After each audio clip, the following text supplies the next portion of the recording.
Class 11th subject physics chapter kinematics. आज का जो हमारा टॉपिक है वो है ट्रायंगल लॉ ऑफ वेक्टर्स। हम वेक्टर्स पढ़ रहे हैं। आज हम डिस्कस करेंगे triangle law of vectors.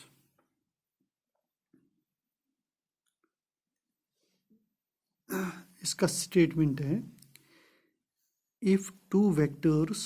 a and b are represented by the two sides of a triangle taken in one order, then their resultant is represented by the third side of the triangle taken in opposite order. If the two vectors a and b, अगर हमारे पास दो vector हैं a and b,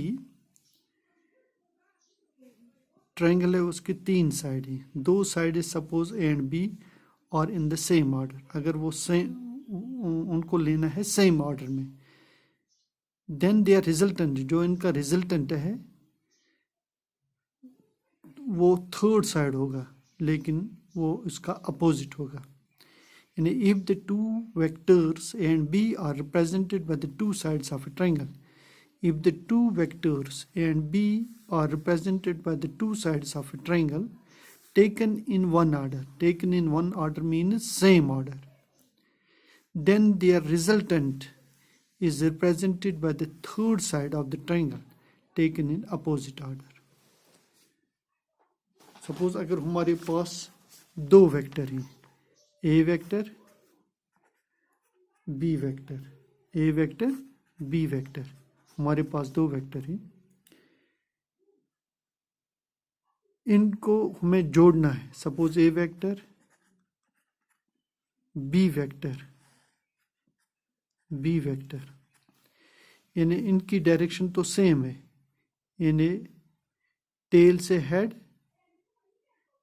head की तरफ। अब जो इनका तीसरा साइड है, थर्ड साइड, वो इसका अपोजिट होगा, यानी हेड टेल से टेल मिलेगा, हेड से हेड मिलेगा। वही होगा if two vectors A and B are represented by two sides of a triangle taken in same order,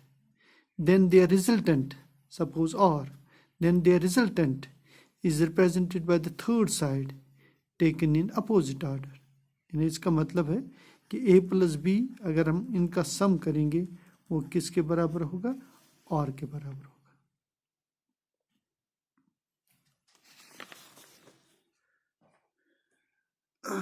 explanation है, अगर हम सपोज OP हम a वेक्टर लेंगे, P को हम b वेक्टर लेंगे, suppose they are inclined to each other at an angle theta, place the tail of b is this, place the tail of b on the head of a, join OQ, then OQ represents the resultant of a and b. यहाँ सवाल पैदा होता है कि मैंने यहाँ theta angle बाहर क्यों लिया है। असल में अंदर भी एंगल है और बाहर भी। यहाँ तो हमें लेना है अगर जहाँ जॉइन हुआ एंगल, अगर वो अपोजिट में है, यानी हेड से टेल मिला है, तो बाहर वाला एंगल लेना है। अगर टेल से मिलाना है तो अंदर वाला लेना है। यहाँ तो उसका अपोजिट है, यहाँ हेड टेल से एंगल बना रहा है, इसलिए हमें बाहर का एंगल थीटा रखना है। अब हम इसका मैग्नीट्यूड निकालेंगे, मैग्नीट्यूड ऑफ रिजल्टेंट। और मैग्नीट्यूड ऑफ रिजल्टेंट हम क्या करेंगे, हम यहाँ Q से draw QN perpendicular OP produced, यानी ड्रॉ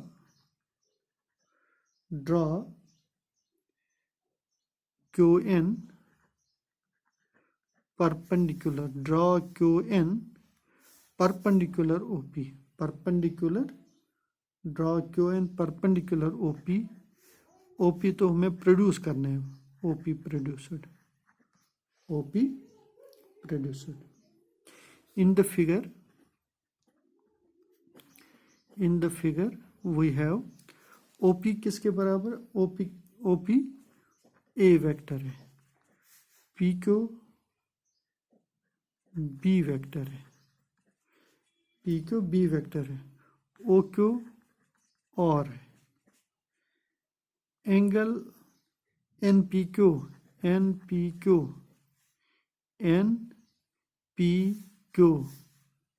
थीटा के बराबर है, एंड एंगल पी ओ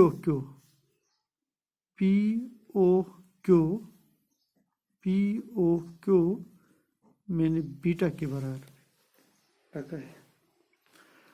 अब हम ये ट्रायंगल लेंगे from triangle Q N P we have Q N P right angle triangle,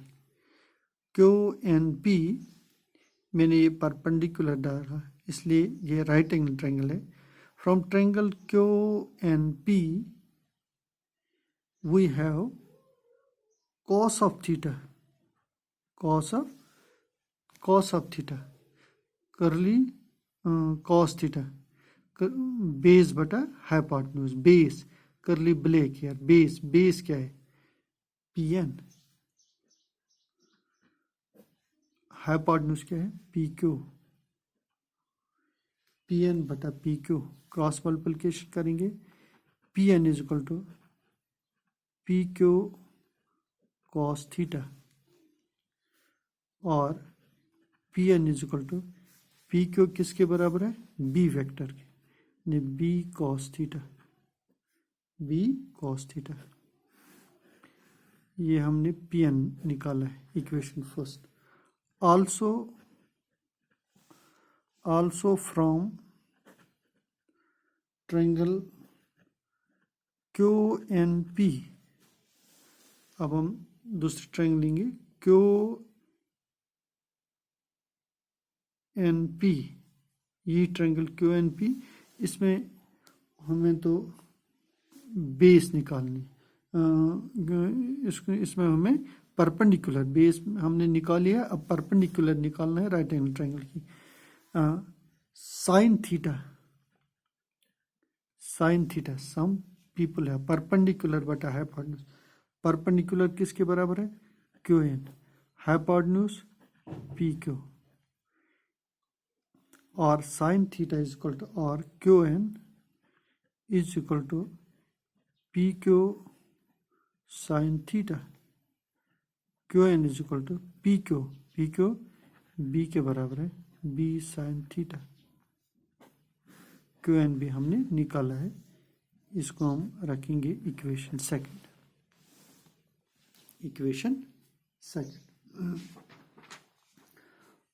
from triangle QON, from triangle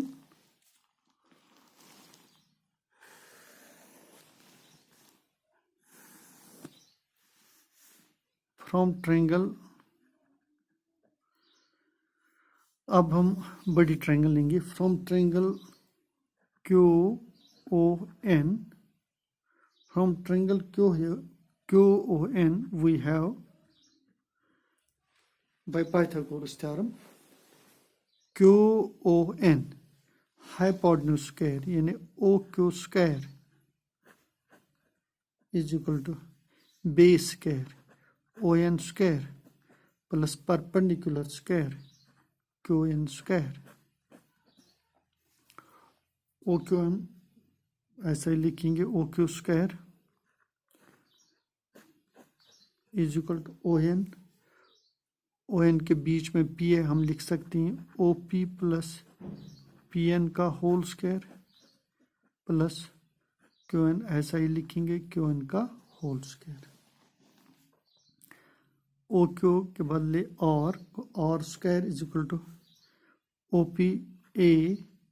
plus PN B cos theta square तो 7 है प्लस क्यू एन किसके बराबर है, B sine theta whole square, और square is equal to A plus B का whole square, A square plus B square plus 2 A B के बदले B cos theta plus B sine theta का whole square, B square sine square theta, और square is equal to A square plus B square cos square theta, इसके बाद हम लिखेंगे ये B square sine square theta, इसके बाद twice A B cos theta, थोड़ा अरेंज में मैंने लाया, और square is equal to A square plus, यहाँ हम बी स्क्वायर कॉमन निकालेंगे, अंदर आएगा, अंदर क्या रहेगा, cos square theta plus sine square theta plus twice A B cos theta, और square is equal to A square plus B square sine square theta plus cos square किसके बराबर है, 1 plus twice A B cos theta, because sine square theta plus cos square theta is equal to 1, और square is equal to A square plus B square plus twice A B cos theta, hence or is equal to root of a square plus b square plus twice a b cos theta, यह resultant of magnitude. इंशाल्लाह अगले video में हम इसकी direction निकालेंगे। Thank you.